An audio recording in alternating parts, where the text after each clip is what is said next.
se retrouve pour une vidéo que j'avais vraiment hâte de faire. C'est la première fois que je fais ce format. Dites-moi dans les commentaires si ça vous plaît. Donc on va commencer tout de suite. Alors pour l'introduction, en fait, je vais vous présenter 2 jeux. Ça va être surtout un jeu de société. Quand j'y joue, je fais un peu en mode histoire quand même. Mais en fait, il y a un jeu qui est vraiment beaucoup jeu de société et un qui est beaucoup plus jeu de rôle. Moi, je préfère le deuxième parce que pour moi, c'est un univers qui me plaît plus, donc on va le faire en dernier. Mais pour votre savoir, en fait, je fais tourner ces 2 jeux dans mon collège. J'ai réussi à demander CPE, principale adjointe, et à la vie scolaire si c'était possible que j'ai une salle pour pouvoir jouer à ces 2 jeux. Ils m'ont répondu oui. Et du coup, j'arrive tous les jours de 13h à 14h. J'ai mes jeux qui tournent. Donc, de temps en temps, c'en est un. De temps en temps, c'est l'autre. Donc, vraiment, moi, j'adore les faire jouer. Et j'en ai 2-3 qui jouent beaucoup. Ils se reconnaîtront quand ils verront la vidéo. Donc, commençons tout de suite par le premier jeu. Alors, les feuilles de statistiques, ça se présente comme ça. Donc, j'ai mis juste des médaillons pour pas que vous voyez leur prénom, nom. Sinon, il risque de m'en vouloir. Donc là, il y a les points de vie. Il y a le taijutsu, donc ce qui équivaut à la force brute. Donc, vraiment taper.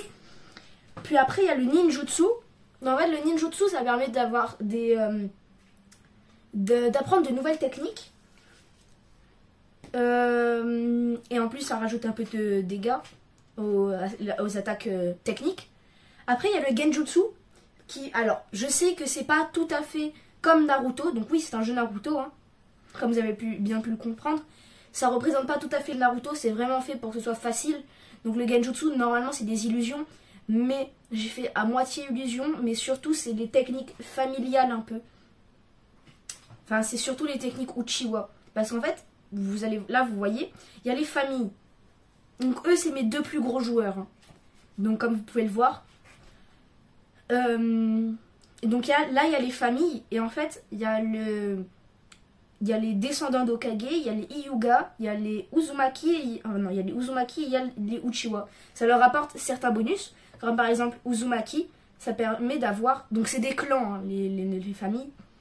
Donc ça permet d'avoir des bonus. Là par exemple, vous voyez, il a un x2 dans Chakra de Biju. Pareil là, grâce à toutes les familles, il a un x10 dans le chakra. Et le genjutsu, c'est les techniques de famille. Alors, après il y a le rang. Donc il se débloque en faisant plusieurs trucs. Enfin, en faisant un certain nombre de quêtes ou quelque chose. Enfin... Au bout d'un certain nombre de quêtes, vous débloquez... c'est écrit en fait. Même si pour l'instant, ils ne sont pas tous obtenables, je sais pas. Donc il y a le rang E, qu'il faut juste terminer la première quête, qui est la quête pour passer Genin. Donc après, une fois que tu es passé Genin, donc la toute première quête qui est obligatoire, tu peux faire toutes les autres. Enfin, tu peux faire toutes les rangs E. Donc après, pour passer rang D, il faut finir toutes les quêtes de rang E. Puis après, ça se développe, ça devient un peu plus... de temps en temps c'est différent, il y a des objectifs différents pour pouvoir essayer de passer certains rangs. Donc après, donc oui, il y a les points d'XP. Donc pour pouvoir calculer nos niveaux, bon, je vous expliquerai ça si vous voulez. Vous dites-moi en commentaire si vous voulez que j'approfondisse plus le sujet, je fasse une vidéo vraiment dédiée à un seul jeu. Donc j'expliquerai bien plus avec tous les trucs, mais il y a aussi... Donc après il y a les Ryo, donc qui est l'argent.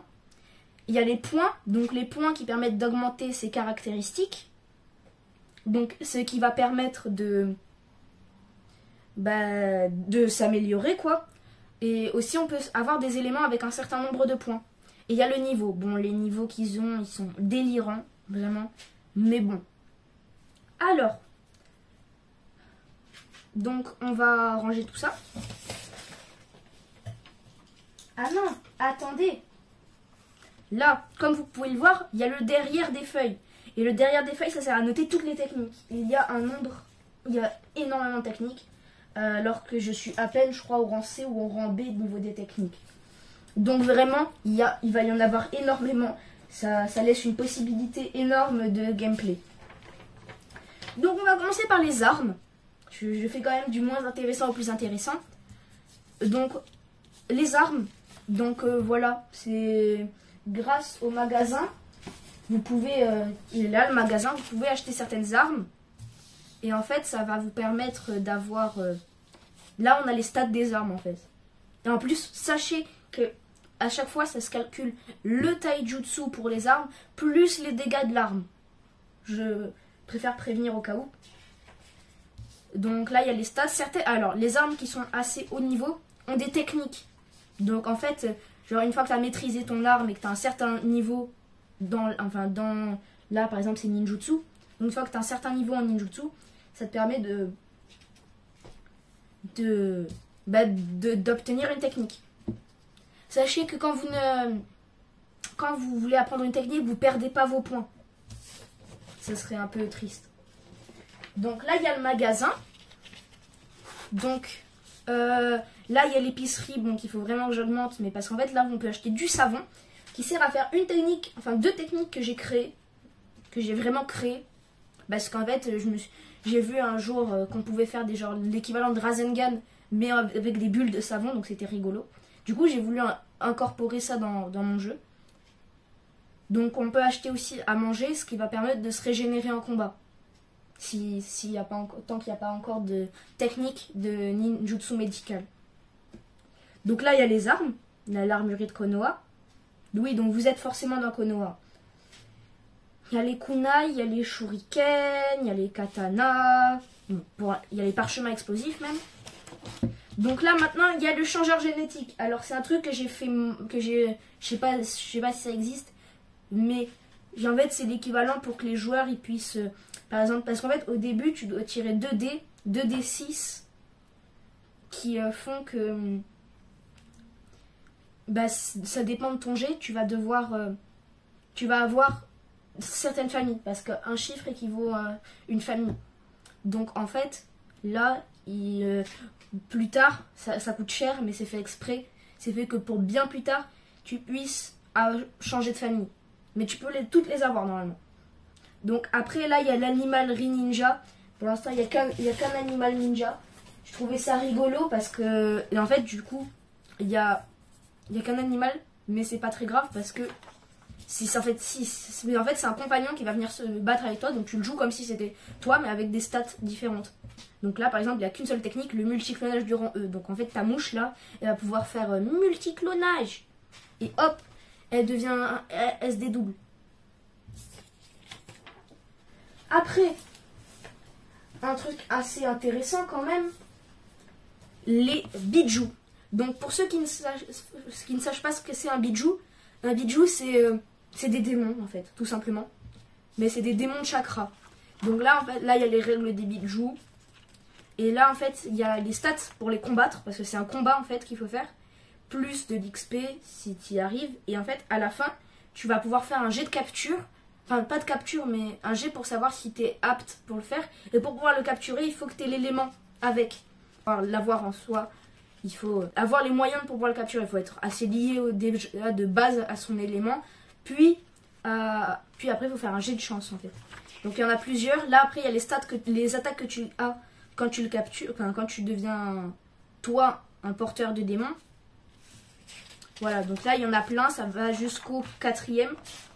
Ouais, ça va jusqu'au 4e pour l'instant. Il y en a 9, 10. Mais voilà. Un truc encore plus intéressant, les pupilles spéciales. Donc, c'est-à-dire les dojutsu techniquement. Donc là, j'ai fait des dessins vite fait. Pour faire, genre, que vous voyez à peu près ce que c'est. Il y a comment on les obtient. Puis là, il y a les stats de chacun des dojutsu. Voilà. Donc pour l'instant, c'est vraiment pas fini. Après, il y a les règles. Règles que si vous voulez une partie 2, enfin pour que je vous explique celui-là. Les règles, ce sera pour quand vous me direz que vous la vouliez. Donc, les quêtes. Donc, ouais, au début, c'est vraiment brouillon. Mais là, à partir d'un moment, ça devient Les quêtes, normalement, les joueurs ne le voient pas vraiment. C'est que moi qui vois. Et j'adapte à ma sauce comment je fais ça. Donc voilà. Donc ça leur fait gagner de l'XP, de l'argent. Certaines avec ce symbole-là. Vous pouvez... ça veut dire que vous pouvez les faire chaque jour. Parce qu'en fait, il y a des quêtes qui ne sont pas faisables chaque jour. Mais certaines, oui. Voilà, donc c'était tout pour la partie Naruto. Donc du jeu de société Naruto. J'espère qu'elle vous a plu cette partie. On va attaquer l'autre partie. Alors, on va commencer pareil comme pour Naruto par les feuilles de personnages. Donc là, alors je cache parce qu'il y a prénom, nom et tout. Mais en fait, là vous pouvez voir que vous allez gagner en renommée yokai et humaine. Donc c'est un jeu Yokai Watch.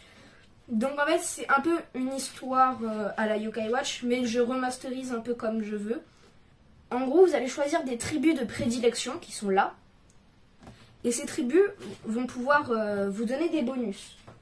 Donc voici les bonus.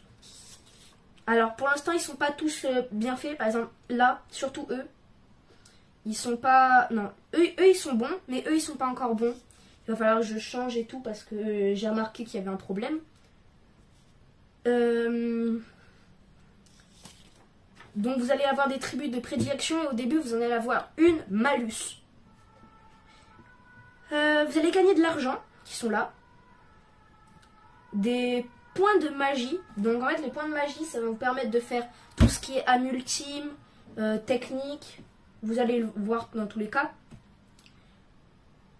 Voilà, envoûtement aussi. Là il y a les objets, donc inventaire, l'équivalent. Là vous avez votre équipe. Donc c'est des chiffres, vous allez voir quand je vais retourner la feuille. Donc c'est des chiffres, en gros, parce que là vous pouvez noter vos yokai.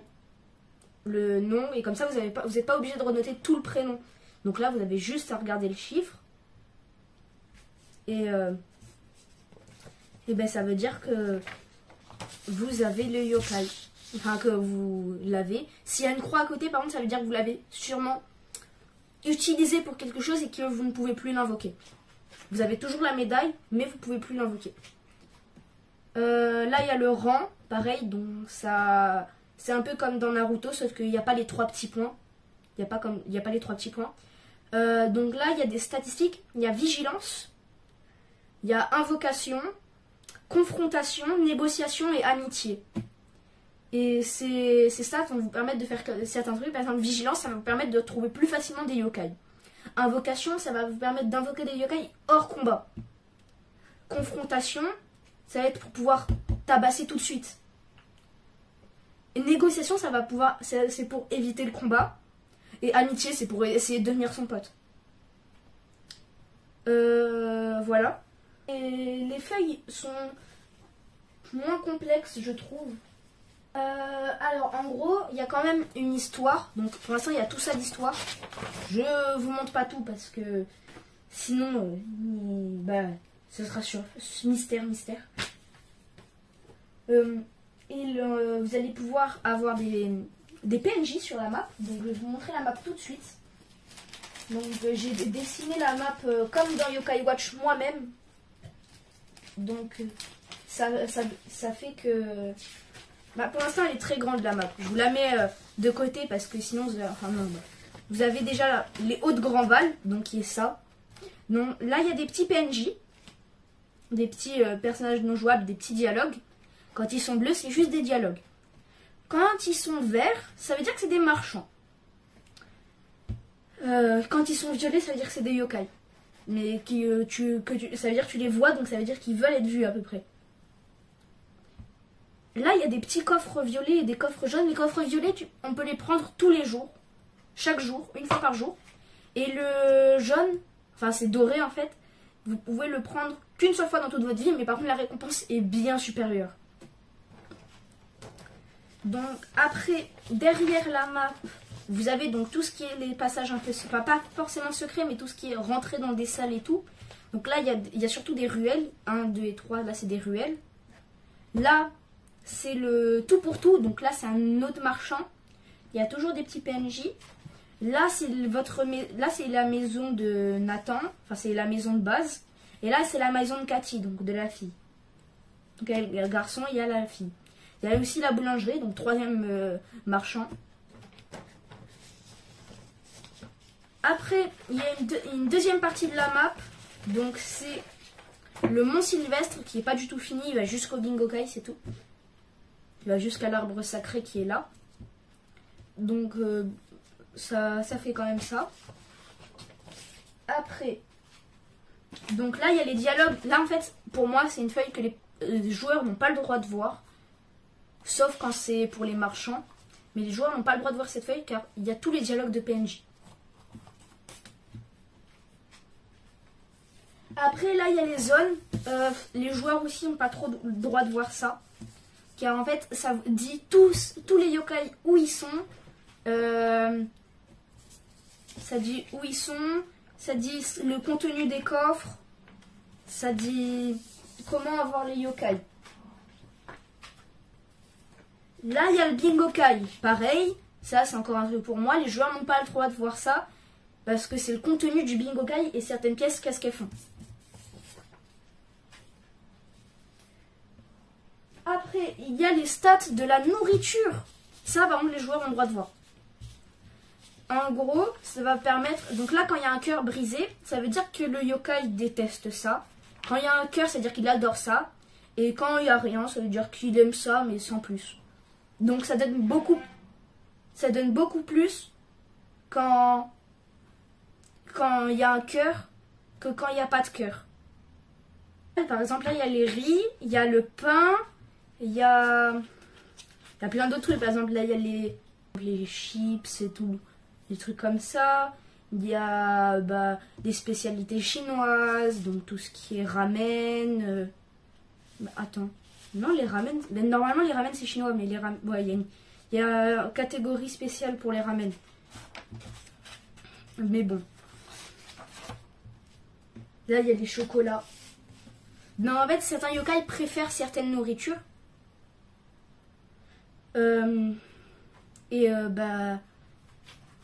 Par exemple, un yokai très connu, Jibanyan, il adore le chocolat.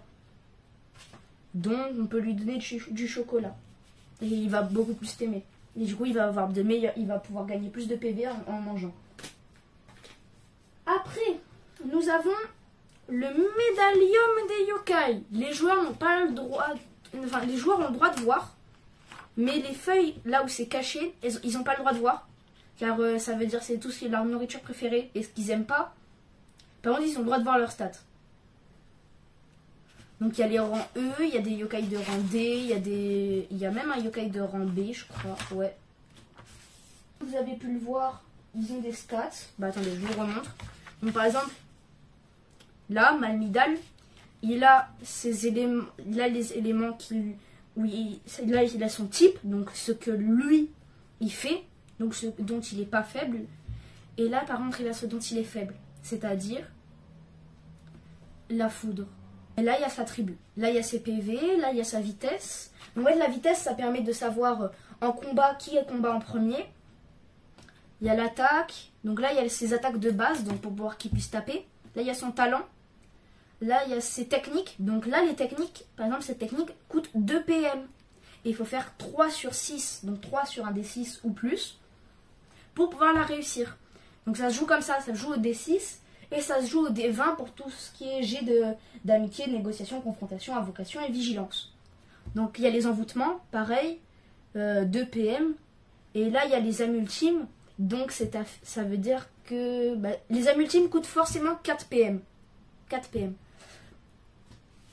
Et en fait, j'ai fait un truc pour que les joueurs puissent plus facilement jouer. Ils ont une carte.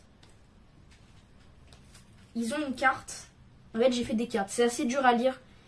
J'ai fait de mon mieux, j'écris pas si bien, mais bon. Et en fait, j'ai fait des petites cartes pour qu'ils puissent, une fois qu'ils sont devenus amis avec un yokai, qu'ils puissent facilement retrouver attaque,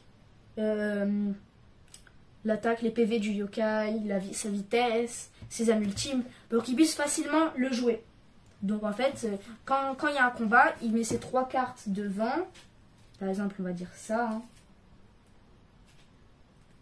il met ses trois cartes devant. Et ça veut dire qu'il va pouvoir taper. Et enfin, par rapport à la vitesse, donc ça va être Epinyan qui va taper en premier. Il va pouvoir faire son attaque. Après, ça va être à Jibanyan. Après, ça va être à Lulubre. Mais par contre, ça dépend qui attaque en premier. Par exemple, ça peut être moi, donc il joue un méchant yokai. Donc on va mettre Nampar. Donc par exemple, Nampar, ça dépend avec le jet du D20 en confrontation pour savoir qui va taper en premier. Donc ça va permettre de savoir qui va taper en premier. Puis après, on recommence on recommence un jet de confrontation. C'est un peu l'initiative en fait.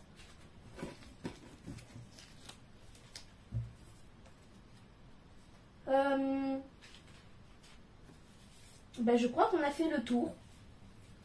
Voilà. J'espère que ces deux jeux vous ont plu.